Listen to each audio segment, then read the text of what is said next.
Welcome back, everybody, to another episode of Talking Triathlon. This triathlon podcast where Tim Ford talks to James Bale about triathlon. My name is Tim Ford. That is James Bale. He is rocking one of the sweetest mows I've ever seen. That actually shocked me when we jumped on Zoom this morning. Definitely head to YouTube if you want to check it out. But Jimbo, how you going, mate? What's going on? Yeah, not too bad. Not too bad, mate. It's Halloween. Like I said, I'm having a bit of a facial hair experiment. It may only last a day. It may only last a few days. We'll see. We'll see how I get on with it. But life's good. Life's good. Busy, but good. Well, we are How's things here. there? We are good down here. Yeah, it's business as usual, I suppose. I was going to say we are here to talk about the fact that we have a new old world champion. We do not have a new world champion, I suppose. It is a world champion special edition this week. We will be talking all about Hawaii this week, to the point that I'd actually forgotten that Super Triathlon was happening this weekend until about 5 minutes before we hit record. But no, things are good here, mate. What's been happening? Just training, doing lots of I've been doing heaps of riding on the TT bike now because I'm Yeah. sort of really trying to get ready for world champs. And God Almighty, my quads, man, it's outrageous. Like When are the just world the champs again? I can't remember. 15th of December, I think. 14th, 15th of December, something like that. So just a month and a Okay. half. So yeah, just really trying to sort of get ready for that. What else? Just plugging away, doing the training, I'm on the road heading to Thailand for work, not this weekend, next weekend. Yeah, yeah, nothing. Again, it's not much is doing, man. Just yeah, very, very excited. I think it's been a high. The week has been very, very high after Hawaii. I don't know about you, but yeah, I really, really, we'll get into it obviously, but I We'll really get into enjoyed that. it. Yeah. We'll get into Um, that in a bit. How are you feeling about the world championships? 70.3 worlds. Yeah. Curious, I suppose. It's been like I was meant to be doing a race actually next weekend. I'd entered Melbourne 70.3. Actually, there's been a bunch of races I've entered this year, and the last one I couldn't enter because I had some family stuff come up that week. And then this one now, because I'm flying to Thailand, I was going to fly straight from Melbourne to Phuket, but I just can't make the flights work. I looked, and there's a flight that left at was it 3 o'clock in the afternoon? And I was thinking, so if I start at 6 or 7 and I've got like four and a bit hours, I was too worried about missing the flight. And this is a thing that I'm in charge of, so I have to be in Thailand. I can't do it. So yeah, I'm a bit annoyed that I'm not getting more events in, which frustrates me because I would have liked to have get a bit more rust out of the system before World Champs. But I'll do a race in Thailand, so hopefully that will help. And then we'll just have to hope that those 30 odd other 70s 7.3s that I've done over the years will get me through. But the fitness, I'm pretty fit at the moment. Like I'm swimming, biking, running pretty well. So we'll see. I guess it's just like I've never, I don't know, because I've always raced so much in the past. I'm in this situation where I really, because I'm racing so infrequently at the moment that I don't really know where I'm at, which is a Yeah. weird experience or a weird feeling because I would normally go into an event pretty confident about what I was able to do. And the last four or five, because they seem to be like every 6 months now instead of every, 10 weeks, 6 weeks. Yeah, I'm just a bit uncertain. So just need to get I back was into a like that rhythm with the of racing. T100. I hadn't done a race in 4 years, so I wasn't even sure if I was capable of doing it. But rocking up, I mean, I could. Rocking up and doing it proved I could. But I remember that's a very different feeling to when the last time I stopped racing in 2019, because I used to do them so frequently. It was like I always knew whether I was in form, out of form, but I definitely knew I was capable. Mm. Yeah, and I think it's also just like you're going to be tapering my expectations. Like I'm fit, I'm strong, I'm swimming better than I've ever swum before in my life. Like I'm swimming. I did a set of 10 100s with 15 seconds recovery the other day, and I think I averaged probably like 117 per 100 or something like that, which for me is that's it's pretty good. I used to do them at like one. No, I used to struggle to get under 120, like even 125. So I think the fact that I'm sort of swimming well, I'm doing a 1500 meter TT tomorrow actually, which will be interesting.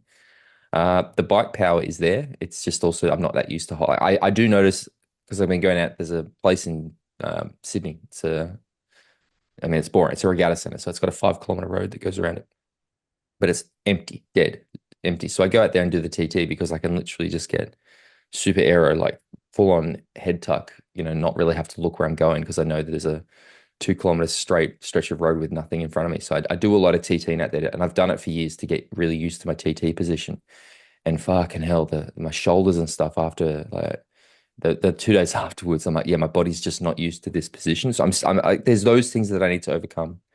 And then the running, man, like I said, I think, every time I do a running training and stuff, I'm feeling really good. I need to make sure that when we get towards it, I actually take the time to recover and taper into it so that I'm feeling fresh, because that's what I know has been going wrong all those little races that I've done. So we'll see, hopefully. And then yeah, I need to get back into it properly next year. So want to try and find I just want to do races next year that really bring me joy and things I get excited for. I don't want to just do it for the sake of it. So I think, yeah, I'm going to actually try to pick some races that excite me and that I go to. So I want to race in America next year again. While I don't love traveling to America sometimes or some places, I've really enjoyed my race experience there. So I'd love to go and do another race in the US next year.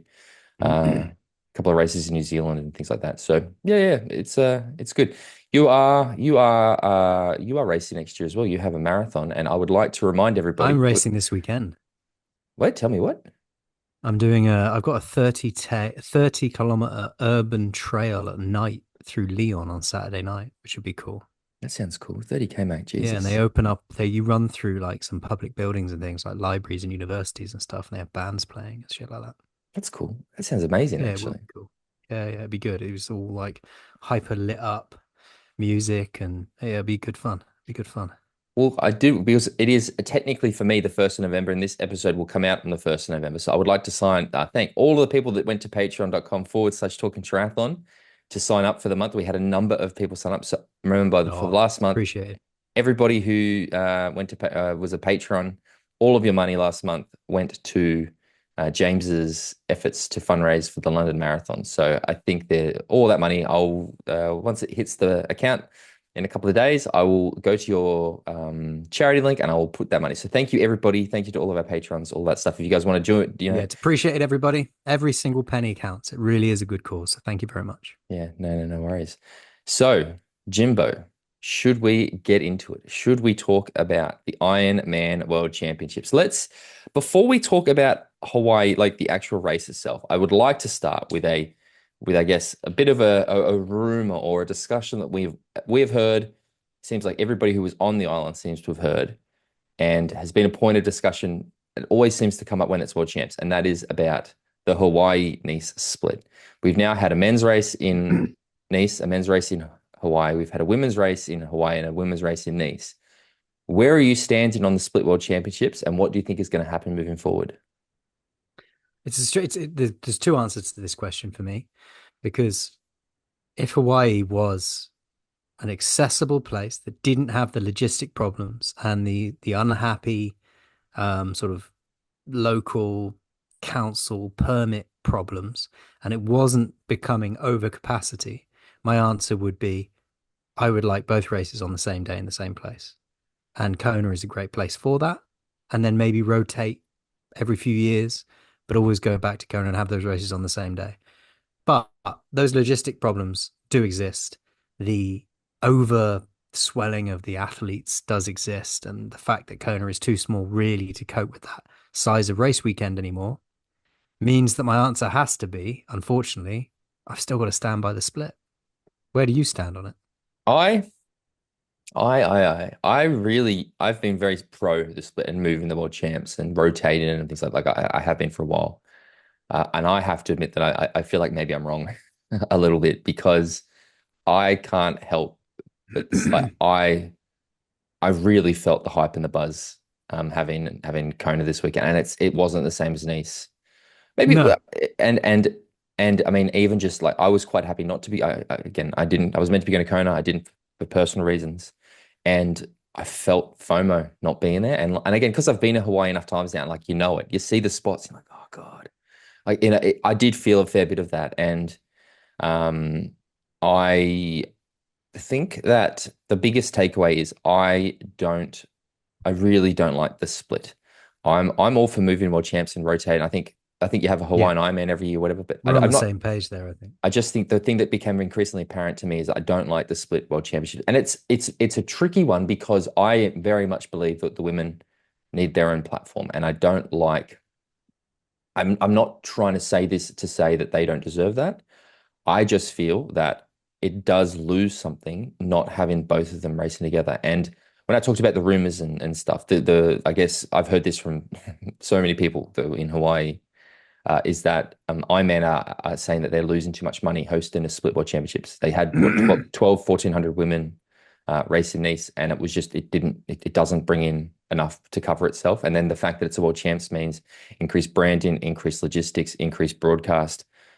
Hosting two of these huge events every year already costs them a lot of money, and the fact that one of them is not even selling out means that it's losing the money. So that was, I guess, the origin, because people have been saying that I mean, I've heard so many people saying that apparently they're going to make Nice and Kona a bid to get who gets it. I've heard them say that Nice is going to stop and it's just going to go back to a one-day race in Kona with men and women. I've seen lots of people say, well, it should be a smaller field because it's a world champs. I've heard the gamut, the full range of rumors, So have discussions, I. things like this. And like I said, I still feel like we're probably too early into the project to make a definitive answer. I think that Nice is different. I wasn't there going, this fucking sucks. Like I quite enjoyed being in Nice for the No, World no. Champs. It But wasn't. I mean, we've both been to the respective Nice World Champs, haven't we? You went to the men's one, and I was there for the women's. The hype was not the vibe, and the hype and the anticipation in Nice is different to that of Kona. well, Kona does come with its own aura, and Aura, it does come with its own intensity and its ability to completely decimate a field. I think that probably the reason that this has become more apparent for me is because of how high I am on this race from the weekend. And not just like, oh, it was great. This was an old school Kona slugfest. This was a heavyweight championship, Rocky movie, like people absolutely punching the shit out of each other. Like it was a battle. And that made me quite nostalgic, I guess, in a lot of ways. Like this was a Kona from the the late 90s, early Yeah, 2000s, yeah, yeah. 2010s, and not something we've seen really. 2019 wasn't like that, 2022 wasn't like that, the women's race last year wasn't like that. Like we haven't seen this like proper slugfest in ages, and it, I guess, for me, it really did emphasize why this island has such a history in our sport. It's because we see this, and this I think Yeah, is what totally. we want to see. And I think both of us, in our own ways of saying it, have said the same thing, basically, is that, you know, if they can make it happen, that the race isn't split and it's on Kona or somewhere together, then that's the way I want to see it. And even if they were to rotate in and out of Kona, so, but just have the men and women racing together. Now, I was in Nice and I said I loved it. I remember saying at the time I loved seeing the women, the lead women come off the bikes and run onto an empty course. And there's something very special about that. But there's also something very special about everybody racing at the same time. And so it's a balance, and it's probably a decision that neither of us are going to be involved in. But Yeah, I you still know, think I was there for the best. Like the year that 2022 race where they did women on one day, the men, like that was, if I don't know, like maybe Ironman just needs to buy Kona. I'm not sure what it, like yeah, just, but like yeah. Anyway, the other thing I wanted to touch on when we're on this topic, and again, it is not to like try to be tribal or anything, but because I was on the bike yesterday and I watched the T100 Las Vegas men's race, and again, brilliant race. Like actually, I am loving having Martin Van Riel in those races, because it seems like every single time he races that it's like this run battle. San Francisco, we had Carl Smith, Rico, and Martin on the front. In Ibiza, we had Sam Laidlow and Martin on the front. This one with Yellow Gaines and Martin on the front. And I was, because again, same thing. I can't emphasize how high I've been on Kona. Like I feel like mm, I've been missing something and I've gotten it back. And I watched it and thought it was wonderful. But I've been having a lot of conversations with some of my clients, with other people. Like it's that period where lots of athletes are looking to like, what's next? Are they going to stay short course? Are they going to go long course? Are they going to go middle distance? Like, what are they doing? And I was watching it, and I think I really realized, and I had a conversation with Joe on the phone about this after Kona. And obviously, Joe being a diehard Ironman man, he said like, look at this. It shows that this is what the people want. And I kind of agree with him, mate. And I don't yeah, know. I can't think of, one of the things I've realized is in Australia, I watch the races on YouTube. They're on other channels, but I watch them on YouTube. And I understand that, the T100 is on Eurosport and, these different channels, and it's Foxtel here as well. But you watch the live video numbers, and I watch a T100, and on YouTube, there's maybe 5 or 6,000 people watching. watching Kona on the weekend, I think I saw it get up to 70, 80,000, which again, we're not talking huge numbers, but it shows to me that there is this very drastic difference in the levels of people that are watching it, at least on that platform. And I mean, people have thought that the longer stuff is dead, but I really feel like there is an appetite for long distance I think racing. there is. I think there really is. But that appetite, I think, hinges around the history of this race on that island and the specific set of conditions that can occur when this race is on that island with the heat and the crosswinds that can occur, and Mm. the intensity. So yeah, I think I've had um a bit of a Come to rethink of it come as to well. Jesus moment. Come to Jesus moment, yeah. In the sense that, like, I'm just like, well, it really does capture people. And that's the long course doesn't really capture people anywhere else. Mm. It doesn't.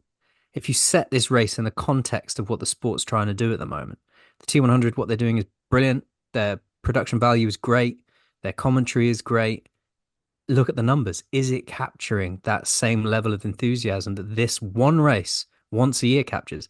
I'm not saying that we found the answer to all triathlon's Just broadcast do and Kona sporting 12, audience 12, problems. 12 Just do times a year. one Kona once a year. No, because obviously that's not going to grow the sport. It's Mm. not the answer. Yeah.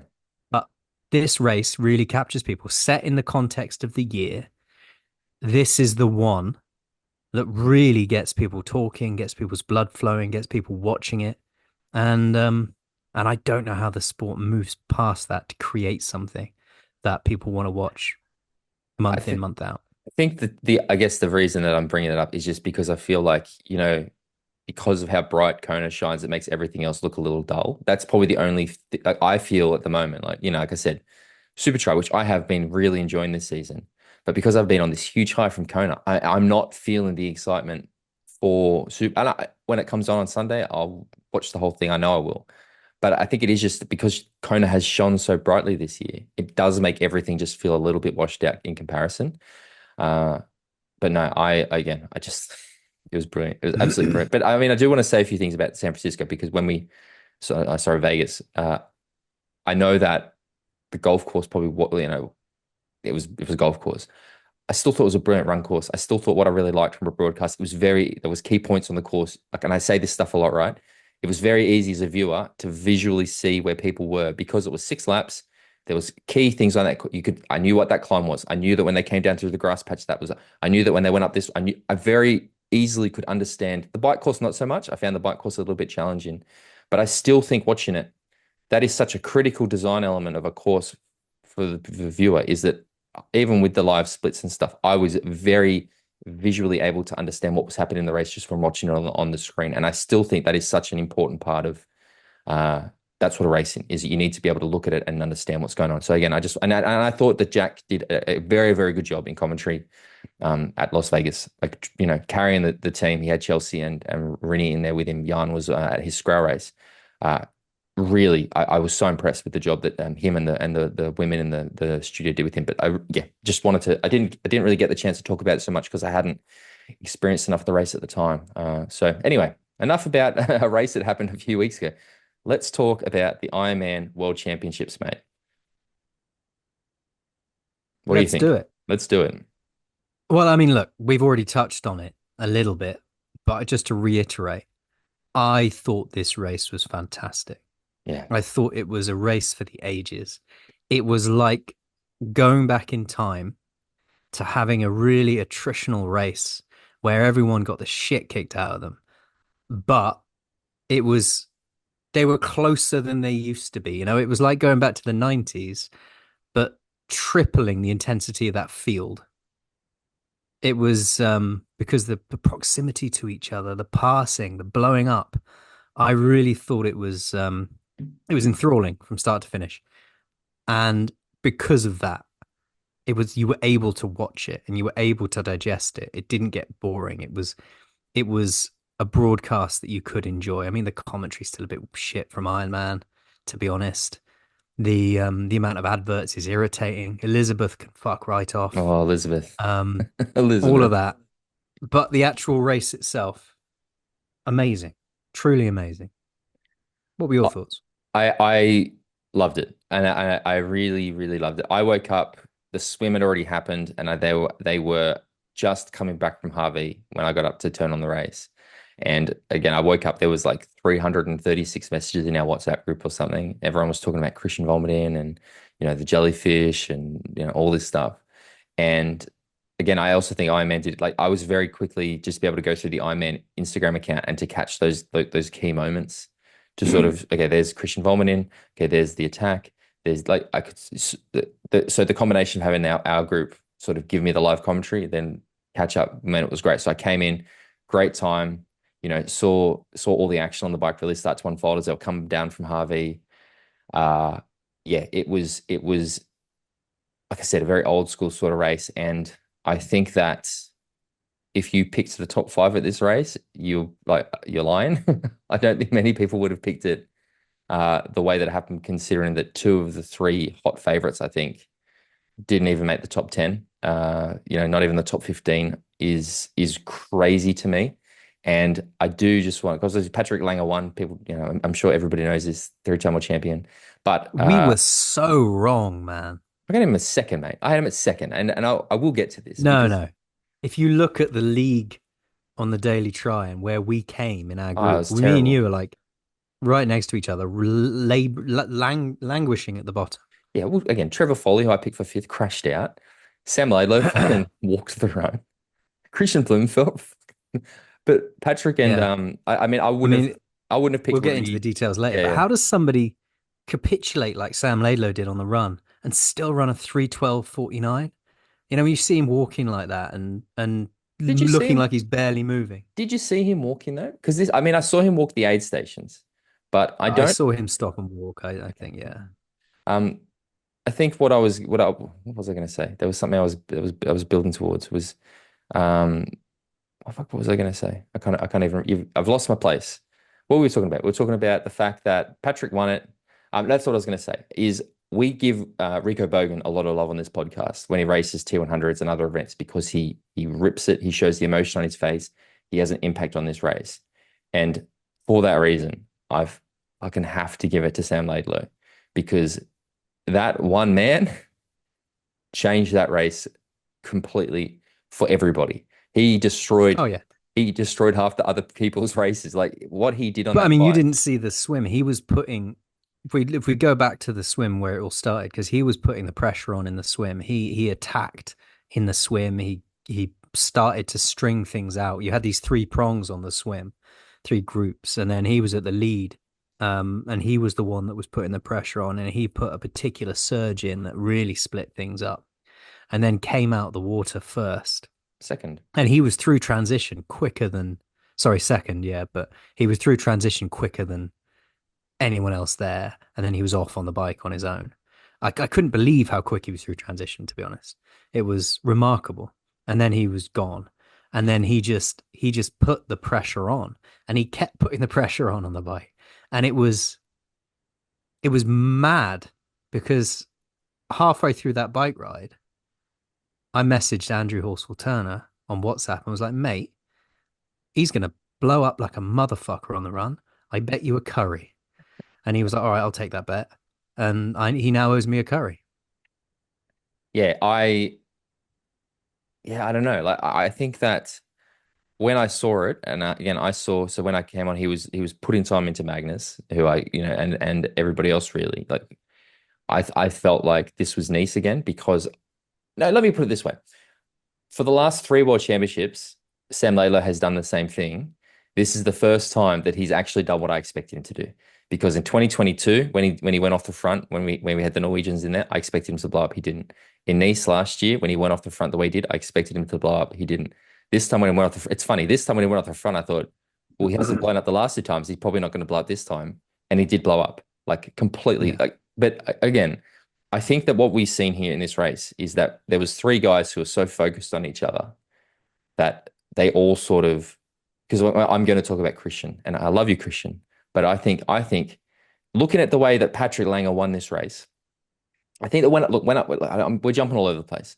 But when I made my picks, how I saw this race unfolding was there'd be groups at the front, a group with Sam probably off the front, Magnus there, and then a group of maybe Kristian, Gustav, a few others there or thereabouts, like kind of what we saw in 2022. And I expected Patrick Lange to get dragged to the front by a group or pulled along by a group. And I expected Kristian to do something similar. I expected Kristian, knowing his run is the way it is. I think I sort of expected Patrick and Kristian to get off in a similar sort of position, having not done so much work on the bike, kind of like what Kristian did in Frankfurt. I understand it was a different field. And then both of those guys having a real run battle, chucking a Trevor Foley. I thought we were going to see some absolute fireworks. Yeah, agreed. Kristian, to me, and I've had this discussion with a lot of people, I'm not sure whether it was ego a little bit. Like, not only does he want to win the race, but he wants to fucking destroy everybody. Because him trying to go with Magnus when I don't think he had to, I think is what cost him that race because he clearly overexerted himself trying to keep Yeah, up with I think Magnus. there's two things to that moment. Yep. Absolutely agree with you. But couple that with the fact he just lost all of his nutrition about half an hour before as well. You know, he just vomited everything everywhere. So he didn't vomit. I thought he vomited trying to keep up with Magnus. No, I think he vomited and then he still tried to follow Magnus. Okay, fuck, I didn't realize that. Okay, that's even. I So he think just. I might have got it was getting quite late at that point. So I might, forgive me, dear listeners, if I've got that the wrong way around. Yeah.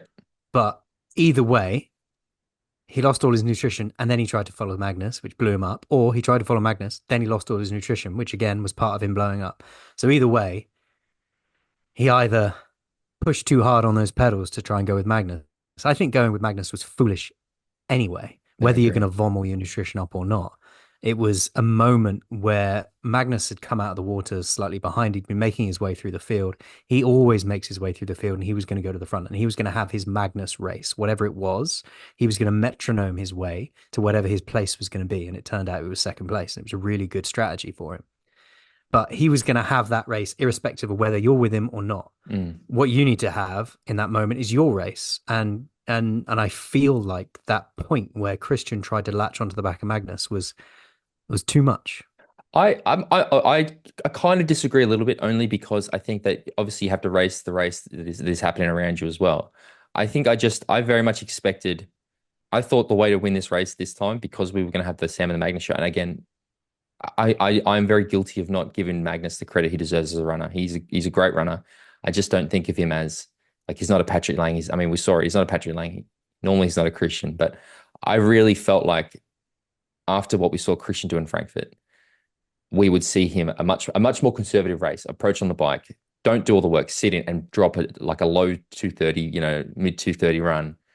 Patrick ran what 237. I think Kristian, if everything had gone right for Kristian, and I think we could have seen him run a sub 235. Maybe I'm not sure. I'm just making up numbers at this point, but that's how I saw the race unfolding. Very much when I thought Kristian would probably run faster than Patrick. They would run similar.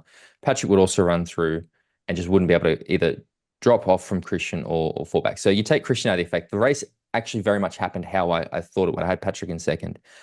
And I really feel like, sorry. Yeah, I mean, you say Magnus is a decent runner. You have to go down to 10th place in Matt Hansen before you find Yeah, somebody that ran quicker than Magnus other than Patrick Lange. exactly. That's what I mean. It's like this, it's just this, I don't know, because he's a big lumbering, giant. Maybe like he's a complete athlete. Like he really, you talk about complete. He has I mean, obviously his bike is very, very strong, but he's just a very complete athlete. But, I just feel like, yeah, Kristian, they seem to be, and again, I had some conversations with Maka in the lead up to this race as well. We were talking, and he's like, there's a certain athletes, that there's this desperation for the win where they're really like, I don't know, I kind of picked up on that a little bit with Kristian because, Kristian has won, like he's literally won everything else in the sport except for Hawaii. And, Yeah, and now there's a 2-year wait before he can come back here and try again. exactly. And even in I saw in some of the pre-race stuff I saw him doing, he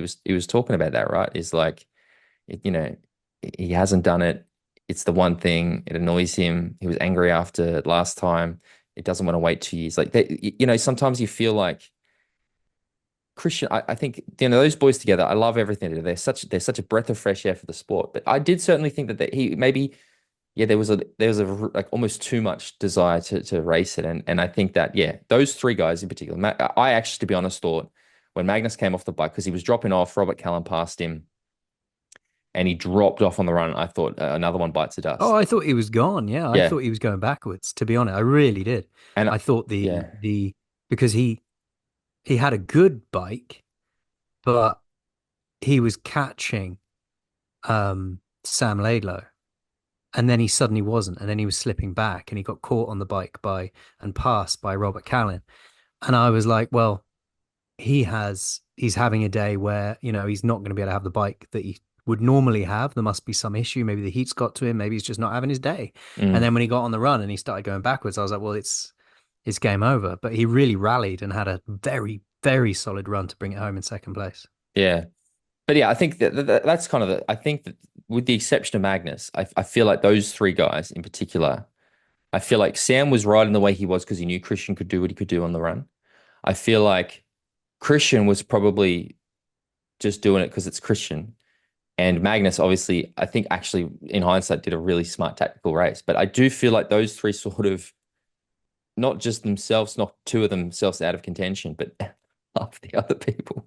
Um, but yeah, I just found it very interesting because they were the three names that everybody was talking about. And I mean the thing we are going to talk about in a lot of detail is about our three-time world champion Patrick Lange. And before we talk about his actual race, I do want to talk about his finish because for a guy who sort of does fly under the radar and for a long time has sort of been considered the sort of the forgotten champion. I mean, he's a three-time world champion. He's equaled Jan Frodeno's achievements on that island. The emotion we saw from him at the finish line, I fucking loved it. Like Yeah, I loved it it was so more than much. we've ever seen from him, wasn't it? Mate, it was anger. It was like a fucking told you, who said I couldn't do this? Who doubted me? I loved it. I thought that was absolutely brilliant. But I mean, should we talk about Patrick Lang's race? Because masterclass. Yeah. It was a masterclass, wasn't it? It was an absolute masterclass. He came out of the swim. He swam a 47:09. He then, he joined up with a group of bikers. He was in there. He was at the back. He wasn't doing too much work. He didn't respond when faster bikers went past him. He wasn't trying to follow people. He wasn't burning matches. And then he got out on he biked a 4:06:22, Not fucking which, around. It's not bad. compared to which is it's not too shabby compared to Sam Laidlow's 3:57:22. But he was within striking distance, But and it's funny. strike I he didn't think he did. was. Like it's funny, right? Like if you looked at this on paper, like let's forget what we were seeing on the screen. If you put anybody 9 minutes down in any other race other than Hawaii, you'd be saying game over. Like 9 minutes is too big a Oh gap. yeah, totally. Yeah, But yeah. because it's Hawaii and because it's Patrick Lang and because you could see the way that he came absolutely storming out of T2, there was like very quickly there was this is like, holy shit, I think he could actually Uh, he could fucking Calculations were being done, yeah, yeah, and yeah. especially in our group, people were like, "He's running this, he's running that." He was running with such purpose Mm. and just unreal good run form, God, it was isn't good, it? wasn't it? It's basically exactly how my mind's eye sees me running when I'm Oh, running. mate, I kept seeing him thinking, fuck, it looks like James. He's Yeah, basically but you it. know what I mean? It's how all Yeah. of Oh us man. think we He- look like when we run, and then you see a video of yourself and you're like, "Oh, oh. mate." Like, what- I, this is, I mean, I'm sure other people have made this comparison, but do you know what his like, and to be honest, it's another three-time champion that who his performance, it was a very much like performance. Who do you think I'm talking about? I am not sure. Craig Alexander.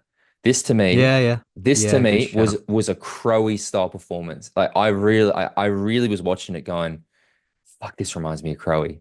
Like there's just the way he ran and watching them go down Ali'i and there was a moment in particular where um it was Kristian running and then the camera was next to them and then you saw Patrick come next to Kristian and they ran together and then Patrick pushed on and that was because even when they got off the bike I thought, oh, Christian's still you've always got this like Kristian can run really quick and then you saw Patrick going, Christian's probably doing the same.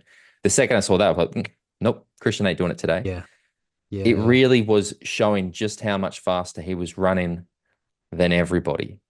And then we got up onto the Queen K and the drama. I was actually on the phone with Joe while this was all happening, and we were like, and it was just like, dude, is that Sam up ahead? Because remember, the gap was like it was coming down, coming down, coming down. It was I think like 6 or 7 minutes, and then suddenly it just went boom, and it was down to a minute, and then the like Sam really sort of hit And the wall. the timing wasn't keeping up with it properly. Mm, It was the tracker was, so you could see the tracker on what the gap was decreasing, but the timing on the screen wasn't. Um, the first, I mean, I'd already halfway through the bike, I'd bet Andrew or Curry that Sam was going to blow up on the run. I was fairly convinced that was going to happen, but the moment I knew that was going to happen was when the camera cut to Sam Laidlow, who had biked his heart out and he was walking an aid station, but he didn't just walk the aid station. He kind of started walking before the aid station, walked into it, walked through it slowly, picked up a bottle of Coke. And I was like, that's not somebody who's just walking an aid station because that's what they do. That's their process. It's almost like doing it. Then it's like doing a marathon interval session. mm, That's somebody who's fucked. fucking on the edge. Mm.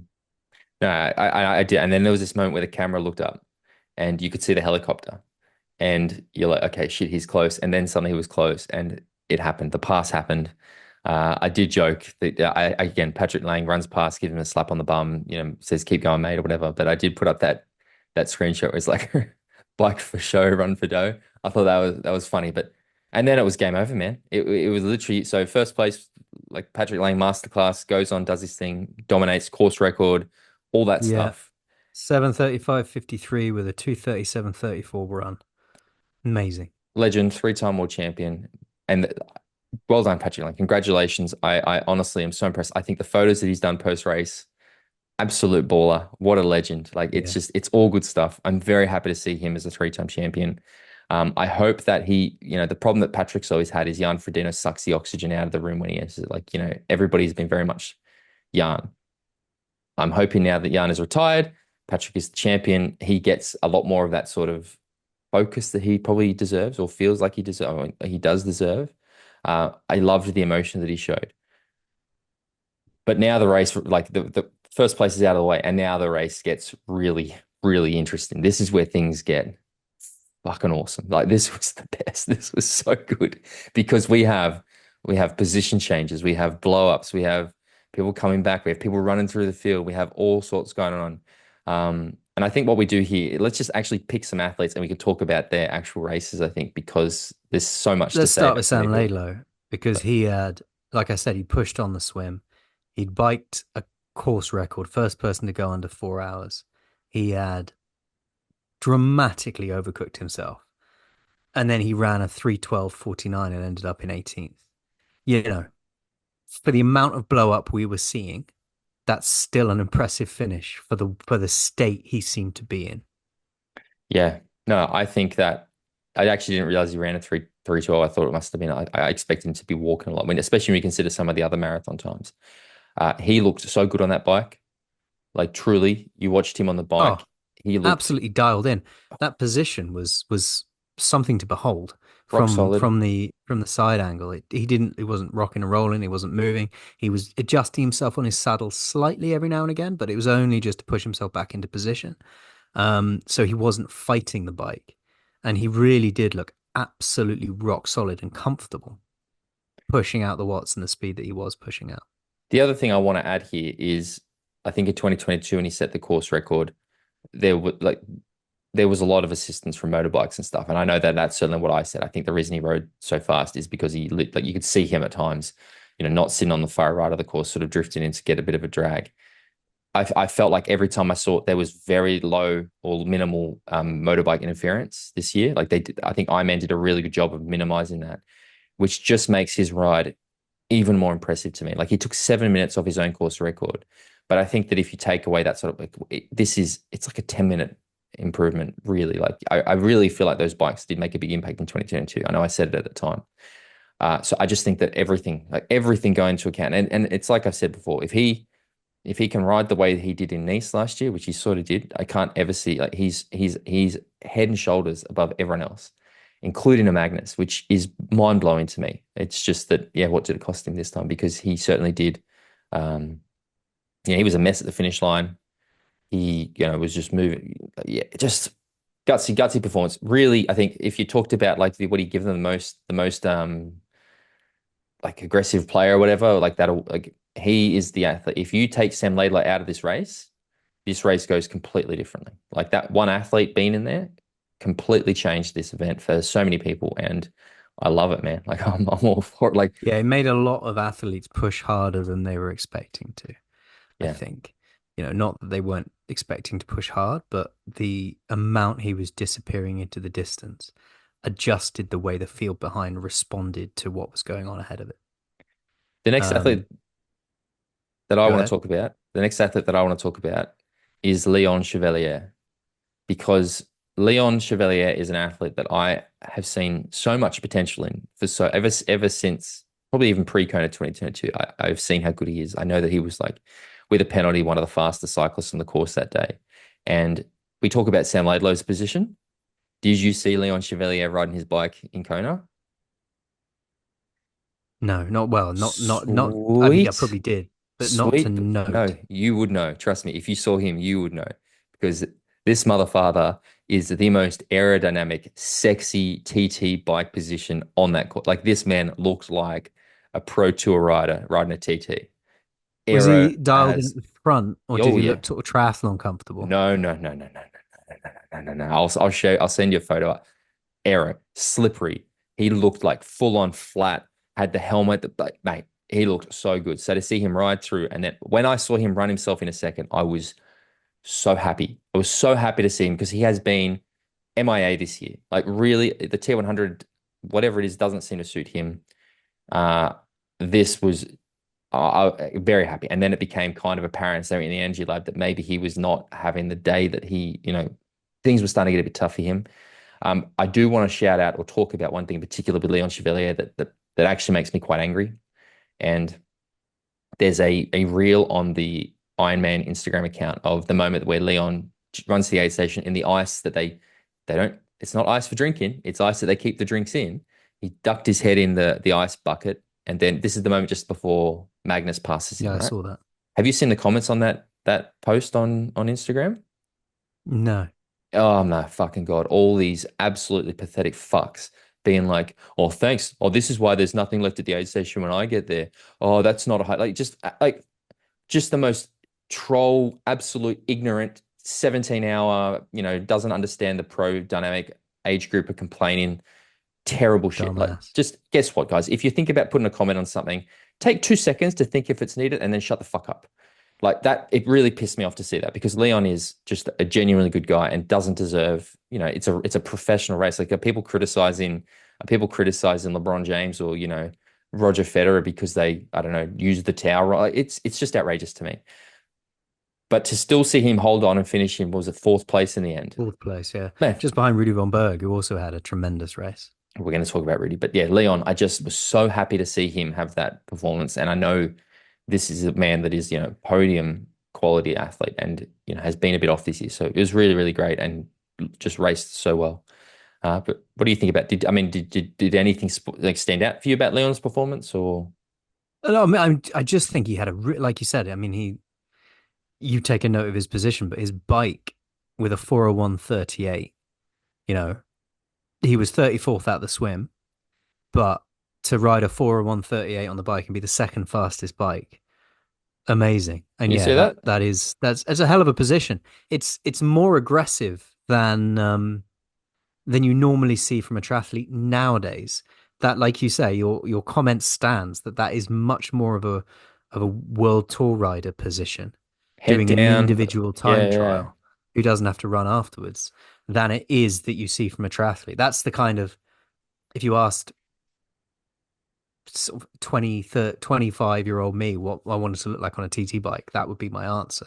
Yeah. Triathlon has evolved a bit past that now because now we're like, okay, well, actually, you can get a better position if you sit up a bit better, you can get your arms up a little bit more, and you can save those legs, but still be as aero as you can be. So, him setting the second fastest bike, fantastic, and then to run a 2:49:56 and eighth fastest run, finish in fourth place, just off the podium, just behind Rudy von Berg, was was remarkable. And yeah, fuck off if you can have a go in for dunking his head in the ice bucket. He's a pro Shut, athlete doing his pro athlete shit. shut the fuck up. Rudy von Berg, just well done, Rudy. Improved on his position from the east one spot, just rock solid. I actually thought, oh, Rudy's not really going to feature today, and just did his thing. Just ran through the field. Again, an athlete I really, really like, and I like to see do well. That new factor bike he's on is pretty hot. I have to be honest. I actually really the fact that it's And blue probably his doesn't his hurt. his finishing position shows how a consistent level of I'm gonna this is- a consistent level of okay was good enough to do well Yeah, because a lot of people were blowing up around him. For example, he was 11th fastest on the swim, 11th fastest on the bike, and 6th fastest on the run. But that bought him third place, mate. This is you what, know? but again, I think of all the years, this is the year to say it, right? It is a swim, bike, run. Yeah. Because and this is the point, right? If you can just be consistently good at all three or average out, you're going to be fine. It's the first 50th sort of thing is where you have the problems. But yeah, just really, really good. My I've got performance, one now. yeah, go on, I want to talk about Cam Worth mate. I was about to literally say this. This because, to me is my performance of the day. This yeah, is this is absolutely. MVP for me. He is the epitome of cracked the code of how to get the best out of his possible race day that he could on this day. 40th out of the swim, 6th fastest bike, 10th fastest run, and comes home in seventh place. He was the guy that was just absolutely doing his thing and managed his 40th place in the swim, his deficit in the swim, and brought it home for a very, very solid top 10 finish. And I was, you know, he's the guy who is the demonstration of just do what you can and let others do what they can, and the cards will fall. And as long as you're not pushing yourself out of your bound, if he'd got on the bike and tried to ride the wheels off it, he might have blown up on the run, but he didn't. Sixth fastest bike, 10th fastest run, seventh place. Just Banging. again, I was so happy to see him just again constant progression. And Cam isn't an athlete you expect to see run through the field. You sort of seem to get to the No. front. I think was it in 2020, was it in 2019 where he fifth, top five, I think. I can't remember off the top of my head, but he was very much at the front of the bike and then sort of faded a little bit on the run. So this is a complete reversal of that, where yeah, came from behind the whole day and just Yeah, literally all 2019 day for was riding his way through the field. I think this is better than his fifth place performance in 2019. And genuinely, to me, it was the performance of the day. Again, especially at his age, he's fired up, he's coming back. Like just so much praise for him. And again, an athlete that I just fucking love Cam Worth, and I love it when he's in the. I love him being in the sport. He makes me a fan. Like he makes being a fan of triathlon fun. He's definitely become a bit more serious as he's gotten older. The jokey side of Cam seems to have dropped off a little bit in recent years, but this performance to me was just absolutely fantastic. I really, and really happy and for him. still working as a super domestique for Team Ineos. Yeah. Still competing in world tour races. Amazing. Um, let's talk about an athlete that we are both big fans of, and had a pretty rough day, to be honest. That's the big Dane himself, Daniel Beckergaard. Two Yeah. drafting penalties, 10 minutes spent in the penalty box. He came home in Yeah. 34th place. He finished with 8:28, 3:15 marathon. Uh, what do you think about Daniel? 16th place out of the swim, 36th on the bike. Obviously, with two drafting penalties, massively affected that. And then a 32, 32nd placing on the run. Once you've had two drafting penalties, it's going to affect you mentally, isn't it? You're going to go into that run. You ain't going to be. He was running to finish at that point rather than he wasn't racing at the front of the race. He wasn't at the pointy end. So I think we can discard the run time as it is what it is. I was really disappointed for him, to be honest. I haven't seen any footage or any feedback about the drafting penalties other than his own YouTube video where he kind of glances on it and says, if I talk about this, I'll be in trouble, so I won't talk about it. I don't know what that means, if I'm honest. You either talk about it or you don't, but Was it it's his call not was it to. was it Daniel who we had on the podcast? Did he get disqualified at St. George a couple of years ago and we had him on the podcast and he spoke about it? Was that Daniel? Remember the I race think where it might. was it Sam and Lionel had that battle in St. George Yeah, yeah, and he got disqualified. and we interviewed him after and he said something and we had to edit it out. Is that right? That was it. Yeah, yeah. That's right. Yeah, yeah. He's Okay, probably learnt his lesson on our good. podcast. That's where he's decided to keep his tongue. Yeah, just very disappointed for him, to be honest, because He's an athlete that I've got so much time for, and he's a Same. bloke I've got so much time for. Yeah, I like I Daniel. really like him as a person. Whenever I see him at a race, we have a good chat. You know, me and you, we had a bit of a relationship with him back in the day. He's been on the podcast a couple of times, and he's someone that whose company I enjoy, Yeah, yeah. and who when he does well, I really like to see it. Like I was at the London T100 race when he got that result that he'd been waiting for, and I thought, right, okay, we're rolling into Daniel Beckergar's back, and two unfortunate bike penalties. I really truly don't know enough about what the bike penalties were for Drafting. to give any context on that. They're both drafting. Um, I think yeah, the sort of indication was again, and this is more probably people discussing what he said rather than what he said, is that maybe he got targeted a little bit. So I mean, again, I don't know. Allegedly, I'll put that in. I'm a lawyer he now. beat I don't. Kristian Blummenfelt, didn't he? He did, and Kristian, mate. Like, let's have a little chat about Kristian because, to me, is probably the most disappointing performance on the day, that's because I really want Kristian to win this race because I am such a big Kristian fan and I want him to have that gem in his Infinity Gauntlet, which is everything but Kona. I said this as well. I feel like maybe could we be seeing the next Macca with Crowe or Mark Allen, where it's going to take him. And unfortunately for an athlete like Kristian, is that Kona's every second year now, which means he's not going to get as many chances. But could this be that race that he really struggles to actually crack and What, get the win? because you mean because of his body shape and the way he races Well, and it doesn't even necessarily have to be his body shape. I'm not as convinced that it's a limiting factor for him, considering what we saw him do in Tokyo and stuff, but more just he's had two cracks here now. Both times he hasn't won the thing. He's only got a finite number of shots at it more. Like, could this be a thing where we see him struggle to get that win? Like Mark Allen, body type wasn't the issue. It was just he couldn't win the race. I wonder if we're going to see it so that I mean, I stand by this. I think Kristian Blummenfelt will win this race. And I think that as a result, I just don't know if it's going to be the next time or like how long it's going to take him. And I think when he does, it's going to make it better because he's had this is going to be the one thing that has, not that anything has come easy to Kristian Blummenfelt. And that's not what I want to imply. Like he works incredibly hard, but he has had a lot of automatic success with almost every other thing that he touches in this sport.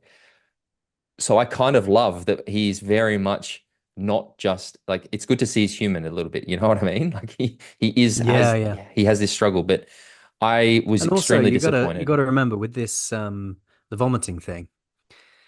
Yes, if you push too hard on the bike, or you push too hard in any element of an endurance sport, and you've got the amount of nutrition you have to take on, the amount of carbs they take on nowadays, it can have that effect. But also, one of the many symptoms of jellyfish stings is nausea and vomiting, Mm. and all of the athletes got stung by It's true. jellyfish, We haven't and even spoken about that. Yeah. he could just be the one of them or the one of a couple whose their symptoms when they get stung by jellyfish is nausea and vomiting, and that could Mm. have been a contributing factor. Were You don't know. there were there jellyfish in Frankfurt? Where Not that I know maybe of. he was projectile vomiting on the run in Frankfurt as well. So I do Yeah. like it does seem, and I wonder if it is the carb thing. I don't know enough about it. They're obviously very scientific, but um, yeah, I really I was gutted for Christian to be honest. I was very disappointed. Not even just because I didn't pick for them, but again, I just I really like Christian and I wanted to see him do well. Um, I've got the next one if you want me to bring him up. I mean, I hope it's going to be Lionel. It's Lionel. Let's have a little bit Fucking of A. Right, let's do Lionel. let's do Lionel. How did Lionel get on, mate? Lionel got 38th out the swim, 21st on the bike, 33rd on the run with a 3:16:05, and he finished 32nd just behind Ben Canute. Lionel, this is What I expected. kind of what I expected from him, if I'm honest. Yeah, it was, I wasn't expecting a huge amount, but having said that, it's not like I would have been really surprised if he'd found himself in the top 10. He's the kind of athlete that if he did everything right, he could have a Camworth type race. The stars could align with him and he could find himself in the top 10 by doing a Camworth style of performance. Having watched Lionel's post race commentary video, I'm now more convinced than ever that he'll never have that Camworth style race. He'll never have that sort of world tour rider Ineos level of um, detail when it comes to training and getting everything in line. Yeah. Because some of the things he said in his post race video, man, and It's I watched it 3 or 4 times to make sure I wasn't mishearing. He said he did all of his training for this race as intervals. He didn't do any zone two work at all.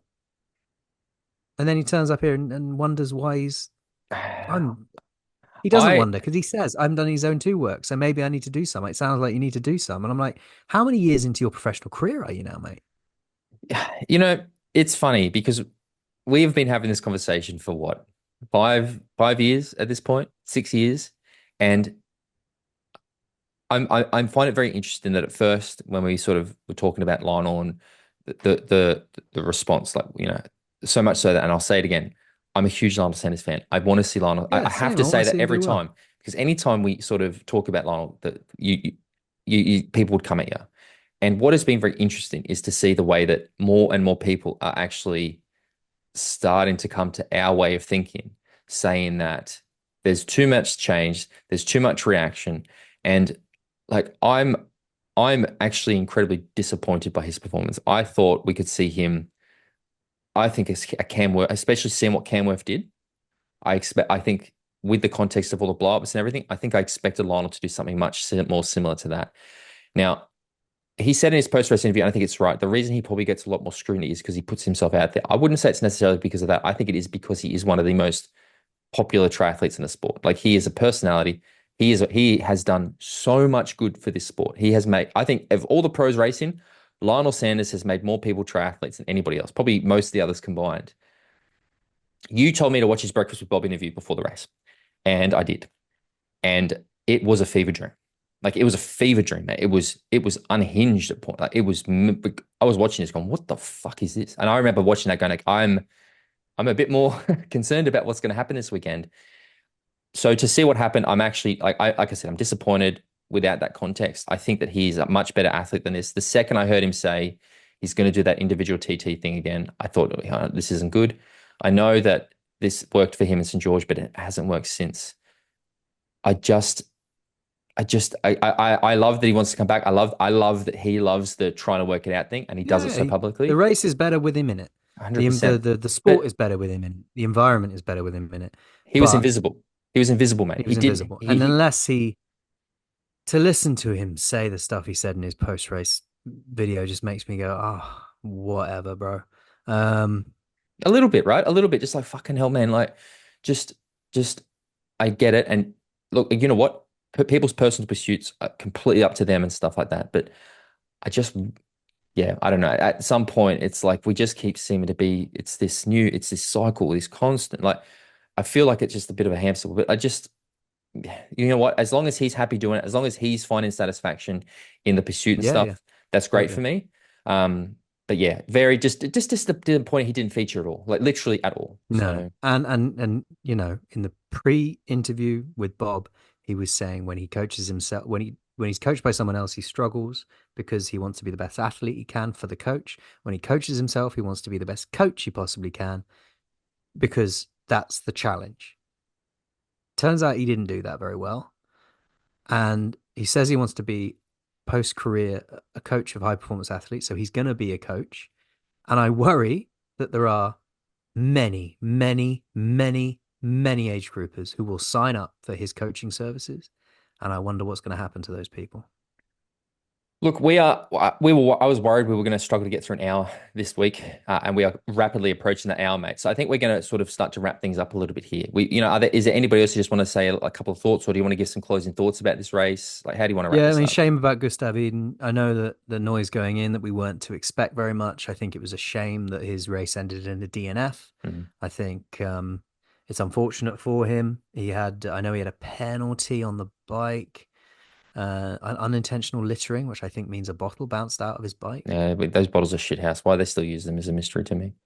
Yeah, Um, yeah. Who else is there? No one else particular that I want to mention or think anything in particular. I just think it was, to reiterate, it was one hell of a race. And it's the kind of thing that if every race in triathlon, long course, was like this, we would have a sport that was fantastic to watch. The problem is, even if you had a race that was like this somewhere else in the world, no one would be watching because nothing captures people's attention quite like Kona does. I think that if this is how I want to just finish by saying if this is the way that Kona is going to be raced for the next few times, I think we're going to see some athletes that people probably hadn't considered possible winners actually win this thing. I'm very excited. I'm very, very excited about the future of Ironman after this performance. I loved it so much. Like I really I feel like my cup is full after. I don't necessarily like that expression, but I really do feel so positive after this race. I thought Patrick Lange was brilliant, like truly just brilliant. So many great performances. No, I had a blast. And again, I just want to special shout out to our Patreon group. Made it absolutely delightful to watch along and have people to chat with. I can't emphasize how much I enjoy that little benefit of us doing this. So, Jimbo, we were going to talk about Neom and stuff. We've run out of time this week. Sorry, guys. We'll do it. I'm actually interviewing. Sorry, James is away next week. So I have organized for Tyler Mislachuk is going to come on and replace Oh, Jimbo a next week. legend. So we'll have a chat about Neom. I'm going to get Tyler's insights. I think Tyler's going to be really good to chat about because he, ninth at the Olympics, ninth at World Champs. We're going to talk a lot about his perspective of long course, what he's thought about the short course season this year, and we'll definitely talk about Super Try. Jimbo, if people want to find out more about us, what do they need to do? If you want to find out more, follow me on Instagram at bale.james85. Follow Tim at T414 on Instagram. Join the social group. Join the become a patron. Sign up at my internet page isn't loading. I think it's Patreon.com forward slash talking patreon.com forward triathlon. slash talking triathlon. We are on Instagram as at talking triathlon. And once you do join the Patreon group, we are add you to the WhatsApp group, which is amazing. You're Add you to the disheveled. Facebook group. Yeah, my voice is going for some reason. And there's a Strava group as well, which is great because all the members are in there, so we can see what each other are up to. And yeah, the WhatsApp group was, to reiterate your point, was invaluable this weekend. Yeah. YouTube, always, guys, head to YouTube. Even if you don't listen, just subscribe. But you should definitely head there this week just to check out James's incredible moustache. Again, let us know your picks. How did you go? And yeah, on YouTube, give me a comment. Do I keep going with this, or do I reverse face and go back to normal face? I think you could actually grow it so long that you could then comb it over. And then you've got like a full head of hair, mate. You could just do like the full mustache comb over. That could be a look. That's Jimbo, it. Yeah. pleasure as always, mate. Enjoy your week off next week. You are off next week, and then I think the week after that, I'm off. So it's going to be a slightly different couple of weeks, but we'll talk again at some point. Thanks, mate. Cheerio.